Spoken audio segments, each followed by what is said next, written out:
Yo, gentle gamers. Let's be real, most of us keep losing the ball because we spam skill moves like crazy. Most players think dribbling is all about skills, but the truth is, real control comes from your joystick. So guys, in this tutorial, no single skill move will be used. Everything you'll see here is pure joystick movement. I'll show you how to move smoothly, when to slow down, when to accelerate, and how to beat defenders easily without panicking. This is the exact way top players keep possession, frustrate opponents, and control the game. If you want to dribble smarter, not harder, let's get straight into the Joystick Dribbling Masterclass. Alright, before we start dribbling, go to your settings and make sure contextual dribbling is turned on. This setting is what gives you close control and smooth turns. It makes the ball feel like it's glued to your player's leg, so you can move naturally, change direction easily, and beat defenders without using any skill moves. Everything in this tutorial is based on joystick control, and this setting is designed exactly for that.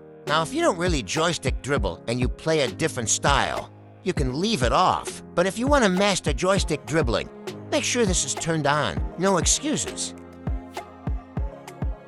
Now for the player choice. Almost everyone in your team can joystick dribble. But the truth is, wingers and cams do it better, and the reason is simple. For joystick dribbling, you need players with high agility, good ball control, and strong balance. These stats help your player turn faster, keep the ball close, and stay smooth under pressure. That's why wingers and attacking midfielders feel more responsive on the joystick compared to heavier players. Strikers or bulky players might be great at finishing, but for full-time joystick dribbling, they can feel stiff and delayed. So if you really want to enjoy joystick dribbling and use it consistently in matches, focus more on wingers and cams. They're built for this playstyle. Now let's talk about how to actually use joystick dribbling in a real match. The first move you should always make is meet the ball. What this means is, don't stand still and wait for the ball to reach your player's feet. Anytime you pass to a player, immediately move your joystick towards the ball. By doing this, your player steps forward to receive the pass instead of waiting. Most people lose possession right here, not because of bad dribbling, but because they waited for the ball. So remember this rule: pass the ball, then move your joystick toward it immediately. That small movement already gives you control before the defender reacts. Now, after you receive the ball, the next thing you want to do is read, then react. This is very important. You're not moving randomly.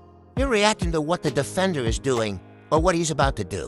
So before anything else, always look at the defender's movement. If the defender runs to the left, you move to the right. If he runs to the right, you move to the left. You're basically using the defender's own movement against him to find the open space. Joystick dribbling is not about speed, it's about patience and timing. Once the defender commits in one direction, that's your moment to escape into the free space. Now the next move is fake move to fool the defender, then reset. And honestly, this is my favorite way to joystick dribble. It's simple, but very effective. All you do is flick your joystick one direction for a split second, then quickly return to the direction you were already going. That small fake makes the defender commit. Most defenders will try to follow that first movement, and the moment they do, you reset back and continue into the open space. Now look at this situation. After receiving the pass here, this player was running straight towards me from behind. So the first thing I did was slightly shift my joystick to this side, just to keep him chasing and fully committing. Then I quickly shifted back and made the pass to this player. Now after receiving the ball, I passed it again to this player, not because I wanted to attack from that side, but to pretend we were going that way and draw the defender's attention. Immediately the defender started approaching the player with the ball, and that's when I turned and passed into the space he just opened up. Now as soon as the defender noticed that, he started closing down the ball again. But instead of rushing the pass, I went a little deeper inside the box to make him come closer. This time, it was to defenders. So I waited, went a bit deeper, and the moment they both stepped in, I turned and passed back to this free player with almost no defender around him. He took the shot, but sadly, it didn't go in.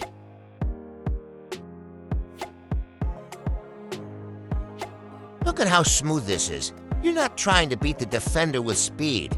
You're beating him with deception. If that was an attacker in that position, it would have been an easy goal.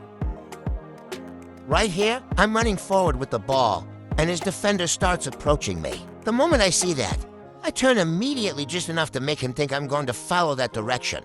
As soon as he commits, I turn back instantly. That small fake is what sells it. The defender tries to tackle, fully believing I'm going that way, and that's how he ends up on the floor.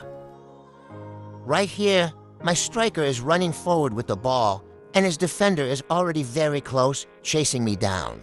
So the defender commits early. He tackles, thinking I'm about to cut inside with a skill move. But I don't do any of that. Instead, I turn backwards. So he thinks I'm about to cut inside this way. But now I turn back again to my original direction. And just like that, he's on the floor again from the tackle. That movement alone already created free space for me. But then he rushed his goalkeeper out. I tried to take the shot, and yeah, it went out again. Now look at this situation on the wing. I'm coming forward with the ball, and as you can see, his defender is already moving to block me. So instead of forcing my way through, I bait him.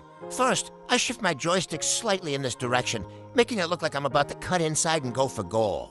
Immediately, the defender reacts and starts moving toward me, and that's the mistake. The moment he does that, he leaves the space he was trying to close completely open. So I turn instantly, burst into that space, and go straight through for an easy finish.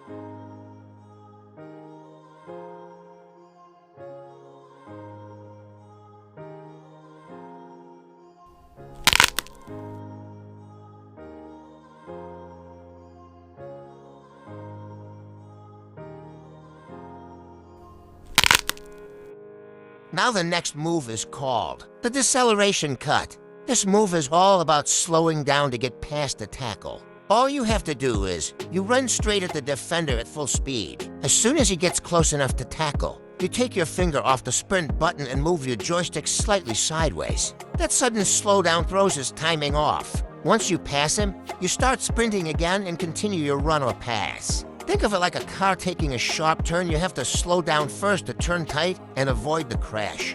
Now look at this clip. I'm coming at full speed with the ball, and I notice his defender is also rushing straight toward me at full speed. So immediately, I release the sprint button and start reading his movement. I don't rush anything, I'm just timing it, because of how aggressively he's charging at me. The moment he gets close enough, I slightly shift my joystick to the side. And bro, he tackles the air.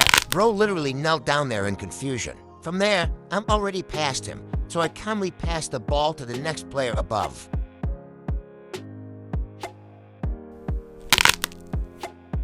Now the next move is the deceleration dragback. This move is about using a sudden drop in speed to change direction a full 180 degrees. You do it while sprinting at full speed. Once you get close to the opponent, release the sprint button and pull your joystick directly backward. Your player instantly decelerates and makes the turn.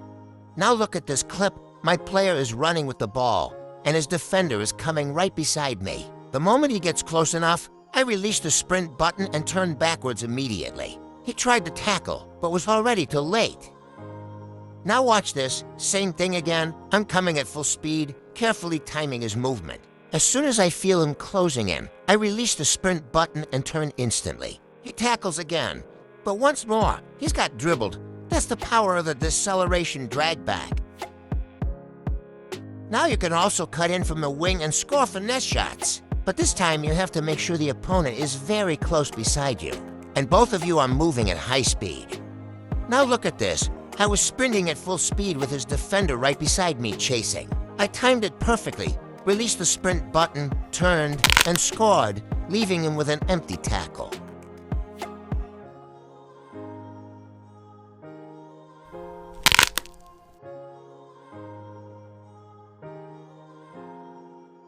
It's really that simple, guys. Just run, watch the defender, time it properly, make the turn, and then shoot. That's it. No skill moves, no panic. Just timing and joystick control. So guys, that's the Joystick Dribbling Masterclass. No skill moves, no button spamming. Just reading defenders, perfect timing, and clean joystick control. If you practice these moves, you'll notice your gameplay feels calmer, smoother, and way more controlled in H2H. If this video helped you, drop a like, comment, and subscribe for more FC Mobile 26 masterclasses. Thanks for watching, and I'll see you in the next one. It's your boy, Gentle Joe. Peace.